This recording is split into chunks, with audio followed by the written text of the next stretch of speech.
Welcome to Full Spectrum Science. I'm your host, Ron Hipschman. On April 8th, 2024, the Exploratorium and our NASA partners will webcast a total solar eclipse visible in Mexico and the United States, from Texas to Maine. Many people have seen partial eclipses, but very few have experienced the grandeur of a total solar eclipse, like you see here. A total solar eclipse happens when the moon passes between the sun and the earth. Sounds simple, but there are a few factors we'll discuss. To see the full total eclipse, you'll need to be within the path of the shadow, somewhere within the red line on this diagram, also called the path of totality. If you're outside the red line, you'll only see a partial eclipse. The yellow dot is the location of maximum eclipse duration, which is very near to one of our observing sites in Torreon, Mexico. Let's look a bit closer. Here's the path of totality from northern Mexico all the way across the United States. This eclipse map is available from our good friends at the Scientific Visualization Studio at NASA Goddard. We had a great American eclipse in 2017. We hope you had a chance to see that one. And a little over 6.5 years later, we get another one. The path of totality passes through Mexico into Texas, Oklahoma, Arkansas, Missouri, Illinois, Ohio, New York, a bit of New Hampshire and Vermont, and finally into Maine, Nova Scotia, and New Brunswick. Let's zoom in on where we'll be observing the eclipse. We chose 2 locations to assure we can bring the eclipse to you. Mother Nature does not always cooperate. More on this in a bit. We'll first see the eclipse in Torreon, Mexico, and then about 13 minutes later, our primary site in Junction, Texas will experience totality. So, during our webcast, you will hopefully experience 2 total eclipses. A note about the times you see on this map. Mexico, smartly in my opinion, does not use daylight savings time, so the times in Mexico and the U.S. do not differ by slightly over 1 hour. Torreon is on Central Standard Time, and Junction is on Central Daylight Time. The umbra, or shadow of the sun, first passes over our location in Torreon, Mexico. Here, the partial phases of the eclipse start at 11 a.m. and ends at 1:41, with the mid and maximum eclipse at 12:19 local time. Totality at this location lasts for 4 minutes and 8 seconds. The shadow then moves along to our other primary location in Junction, Texas. I'm also showing the altitude of the sun. 0 degrees is the horizon and 90 degrees is directly overhead, and the azimuth of the sun. Azimuth is measured from due north, 0 degrees, around the horizon in an eastward direction. So altitude and azimuth give you how far up and how far around you look for the sun. Again, note these times are Central Standard Time, since Mexico does not participate in daylight savings time. Now let's look at the local circumstances for Junction, Texas. The eclipse starts here at 12:14 and ends at 2:55 Central Daylight Time, with the mid and maximum eclipse at 1:34. The total part of the eclipse lasts for 3 minutes and 10 seconds in Junction. Let's look at the C1 through C4, or contact 1 through contact 4, and see what that means. First contact, or C1, is when the moon first starts to cover the face of the sun. I've momentarily brightened the moon so we can see it, but it's really invisible since we're looking at the dark side of the moon against the blinding surface of the sun. Second contact, or C2, occurs when the moon just fully covers the disk of the sun. Third contact, or C3, is the point when the moon is about to start exiting the solar disk. Finally, we arrive at fourth contact, or C4, when the moon fully leaves the sun's surface. I've once again artificially brightened the moon to make it visible. The eclipse is officially over at this point, and the moon happily continues along its way. For folks who stay at home and watch it from the Exploratorium, here are the timings for the partial eclipse visible there. Viewers will see a maximum magnitude 0.44 partial eclipse. When we can, we webcast the eclipse from two widely separated locations. This is to assure our viewers they'll be able to see the eclipse in spite of what Mother Nature may throw at us, and hopefully we won't be clouded out. This panorama shows you the Madras, Oregon site for the 2017 eclipse. It takes a lot of people and equipment to bring these eclipses to you live. We plan these exhibitions well in advance and take into account historical weather records. On this map, the colors represent the average cloud cover for April 8th. Blue means normally clear skies. Green means a 50% chance for clouds, and red means normally clouded over for that day. The path of totality is also outlined in red. We are viewing from here in Torreon, Mexico, and here in Junction, Texas. Let's look closer at each of these locations. You can see here in Torreon, Mexico, the cloud cover on April 8th is no more than about 20%, giving us very good chances of seeing the total eclipse. This chart shows the average cloud cover as we follow the path of totality from out in the Pacific Ocean through Mexico until it hits Texas. As you can see, we chose the Torreon location carefully for its weather and the fact that it's a fairly large city with available support facilities. You never know when you might need some supply, and a hardware store is handily nearby. Junction, Texas, while being easier for us travel-wise, is a bit dicier weather-wise. It's still better than further along the path of totality. Here's the average cloud cover along the path of totality from Texas to Illinois. Junction is showing about 45% chance of cloud cover, so still better than a 50-50 chance of seeing totality, about the best in the U.S. In Torreon, we'll be webcasting from the site of the Torreon Planetarium, and we're very much looking forward to working with their staff and public. Check out their website and their programs. In Junction, Texas, we'll be working on the campus of Texas Tech University. This is our primary site where we'll produce the entire webcast from. This is a simulation of what we'll pretty much see in both webcast locations, except the sky will be blue and without stars until totality. This is sped up 300 times. The moon covers the sun, showing us all the partial phases. We'll get 3 or 4 minutes of totality, and then all the partial phases in reverse, revealing the face of the sun again until the completion of the eclipse at fourth contact.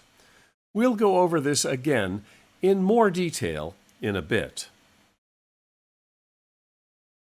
First, let's get some perspective about the sizes and distances of the Sun, Moon, and Earth. The Earth is 3.6 times the size of the Moon. Placed on the same slide, the sizes look like this. However, we don't have the distance between the Earth and the Moon shown properly. To do that, we have to change the scale a bit. Now you can see why it's not really practical to have both the size and distance scaled properly in books and illustrations. The moon is, on the average, 240,000 miles from the Earth. That's about 30 Earth diameters between them. I can show you the relative sizes of the Sun and Earth but I can't space them apart properly on the screen.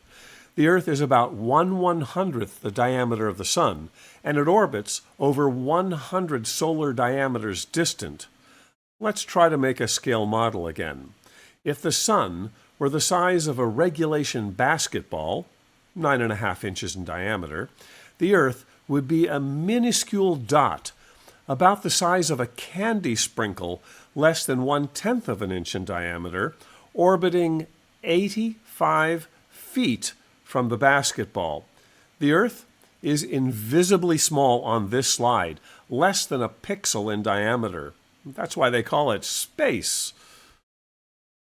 Eclipses are all about shadows, so I think it's important to take a look at them. Let's state the obvious here. The sizes and distances of the Sun, Moon, and Earth in these diagrams are wildly out of scale and are made this way to demonstrate the phenomena we're discussing. The Sun gives off light from every point on its surface, and this light moves out in all directions. But let's simplify that a bit and look at extremes. For example, look at light coming from just the top of the Sun. We'll put a light bulb there to represent this. Again, light from this bulb goes out in all directions, but we're only interested in the light that heads towards the Moon and Earth. Light passing the Moon is blocked and casts a shadow. Anyone in this shadow cannot see the light bulb. Now, let's look at the other side of the Sun.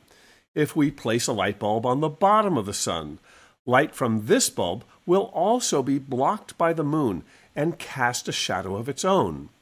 Notice there's a darker shadow where the Moon is blocking the light from both the top and the bottom of the Sun. This is called the umbra. From the lighter parts of the shadow, you can see the light bulbs, meaning the Sun, peeking out either above or below the Moon. This lighter, partial shadow is called the penumbra. In reality, there are light bulbs all over the Sun's surface, but that doesn't change the diagram since we're looking at extremes. Notice that the umbra only touches the Earth in a very small circle I've marked in yellow. You must be within this circle to see the Sun completely blocked out and experience a total solar eclipse. If you're in the penumbra, you'll be able to see some of the Sun peeking above or below the Moon and experience a partial solar eclipse. If eclipses happen when the Moon is between Earth and Sun, at new moon, then why don't we have an eclipse every month? As I already mentioned, we can only see a solar eclipse when the Moon is between the Earth and the Sun. That's called new moon. Only the dark side faces us. At any other place in its orbit, we see a portion of the Moon lit by the Sun as it waxes to full moon, right there, and wanes back to new moon. This takes about 29.5 days to occur. The Sun follows a path in the sky called the ecliptic. The Sun takes 1 year to complete a circle around the sky. Note, this is just a reflection of the Earth's motion around the Sun, not the motion of the Sun itself. The Moon's orbit is tilted 5 degrees to the ecliptic. The Sun and Moon are only 1/2 of a degree in diameter, as seen from the Earth. This means that most of the time, when the Moon passes between us and the Sun, it will pass above or below the Sun's disk. Here, we see the motion of the Sun and Moon the month before our eclipse in April. See how it misses? For an eclipse to occur, both the Sun and Moon must arrive at both orbits' crossing point at the same time. This point is called the node. Only then can the Moon block the Sun. Here, we see the motion of the Sun and Moon during the month of the eclipse. They both arrive at the node at the same time, and we see a total solar eclipse. In this animation, it's very short because I've sped up time by a factor of 3,000 to make the motion of the sun and moon visible. As the moon orbits the Earth, it casts a shadow that moves across the face of the Earth. Here, you see the shadow from the 2017 Great American Eclipse. Notice that the umbra is tracing a red path behind it. You must be inside that red line, inside the path of the umbra, to see a total eclipse. Outside the line, you see only a partial eclipse.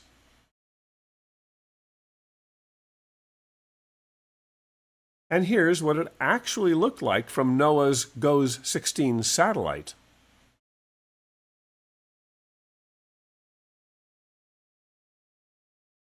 There are 3 types of solar eclipses you can observe. This is a partial eclipse. You are not on the path of the umbra center line of this eclipse and see only a part of the sun covered. Many people have seen this type of eclipse. In an annular eclipse, you're on the center line, but the moon is too far from the Earth, or the Earth is too close to the sun, or both, and the moon's disk cannot block the entire solar disk. The moon leaves a ring or annulus of the sun showing. We saw this type of eclipse last year in 2023.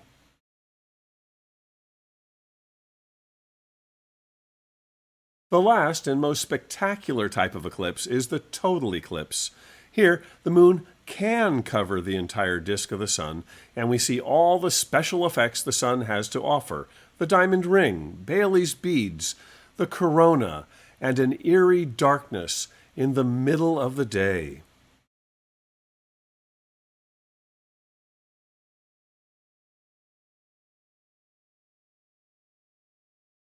What portion of eclipses are annular or total? Might be interesting to take a quick look at that. We'll use 5,000 years of eclipses from 2000 BCE to 3000 CE. About 1/3 of all eclipses are partial, another third are annular, and slightly over 1/4 are total. A hybrid eclipse is one that starts out or ends as annular, with a central total eclipse portion. Those make up around 5% of all eclipses.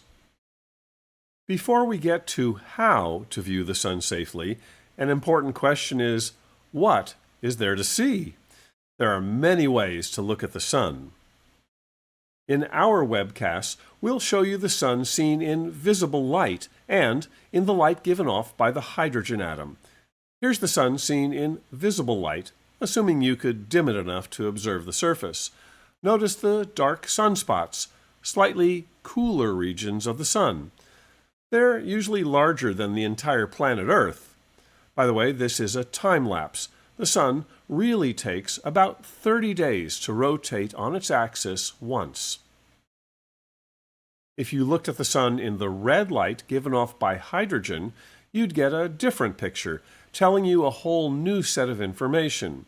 We'll also be webcasting the sun seen this way by using a special filter that only allows through a very, very narrow color range, only given off by hydrogen atoms in the solar atmosphere. At the extreme violet end of the spectrum, special filters can pick out a color of light only given off by calcium atoms in the solar atmosphere. This gives a view a bit deeper into the solar atmosphere than the hydrogen alpha filter. With spacecraft above the atmosphere, you can observe the sun in extreme ultraviolet.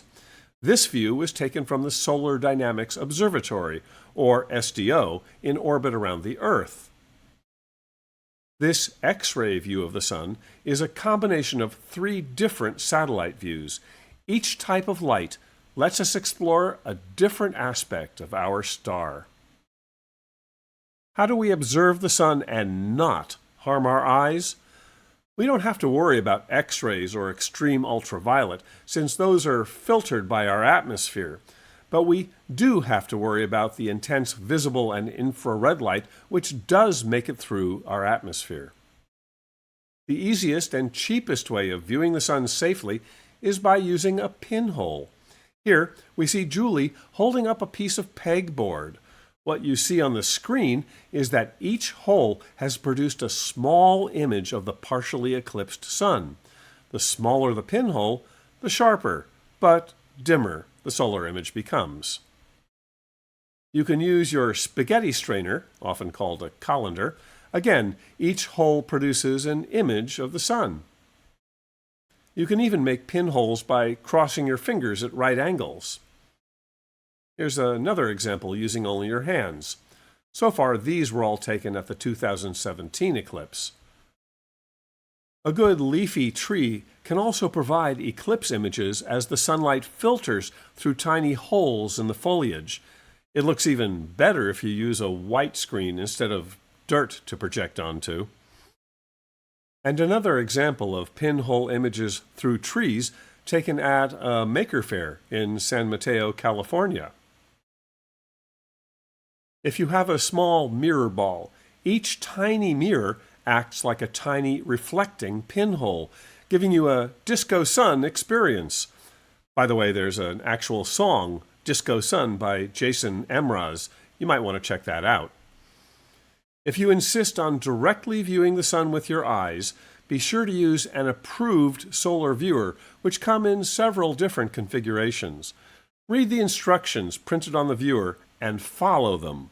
Eclipses are amazing events, but not worth damaging your eyes. Be sure the filter is ISO 12312-2 or CE certified.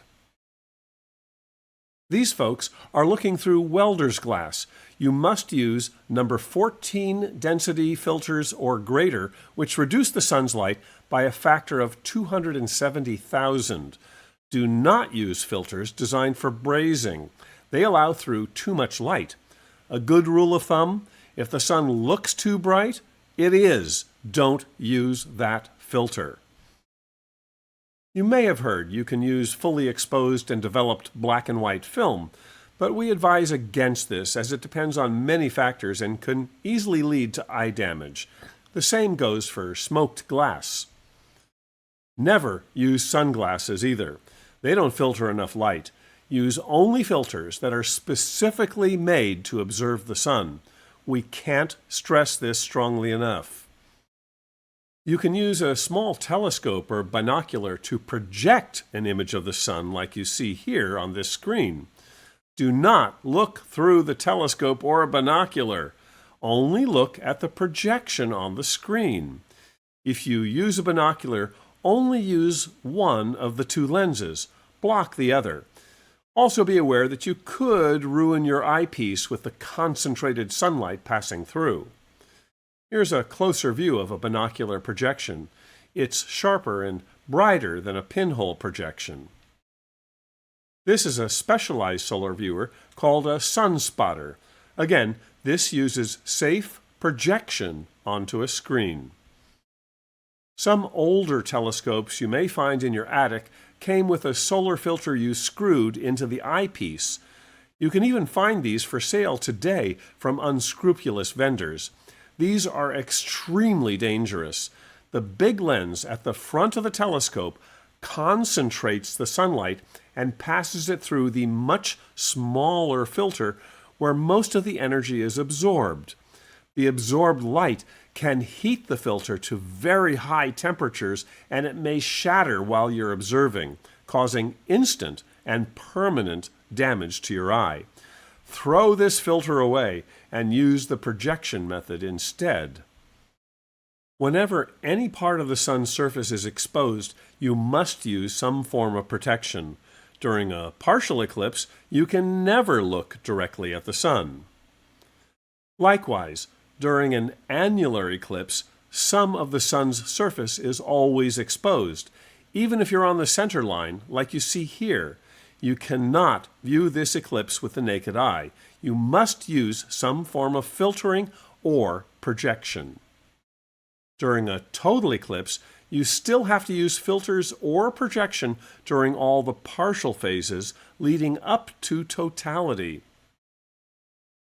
Only during totality is it safe to use your naked eyes.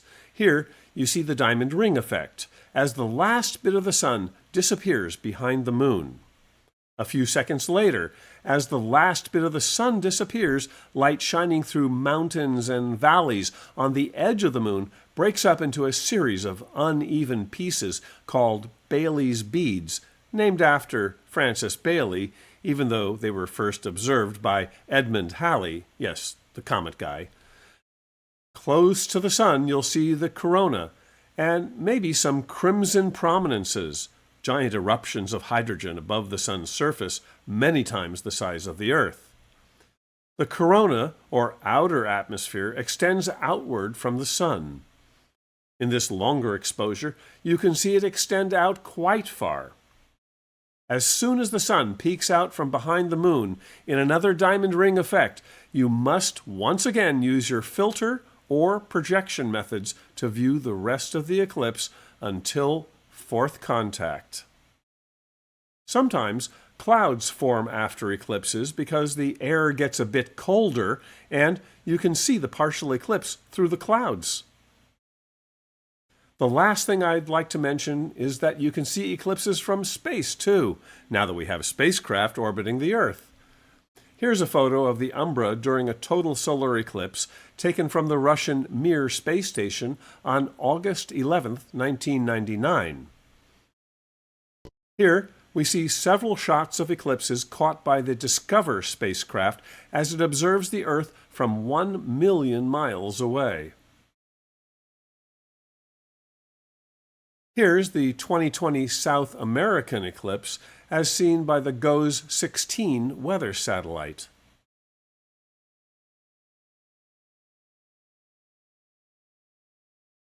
And from the European Meteosat weather satellite, here's the total eclipse of March 29, 2006. We viewed that one from Turkey. This is a somewhat extreme eclipse of the sun. It was caught by the Stereo spacecraft, which trails the Earth in our orbit. The spacecraft was about 1 million miles from Earth, so the moon looks much smaller compared to the sun.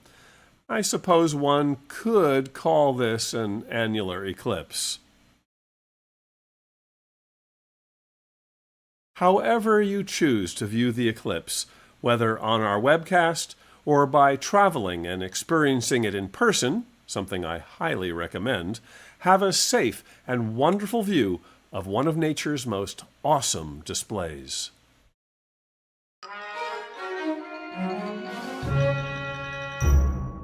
Thank you for watching this full spectrum science presentation all about eclipses. I'm your host, Ron Hipshman.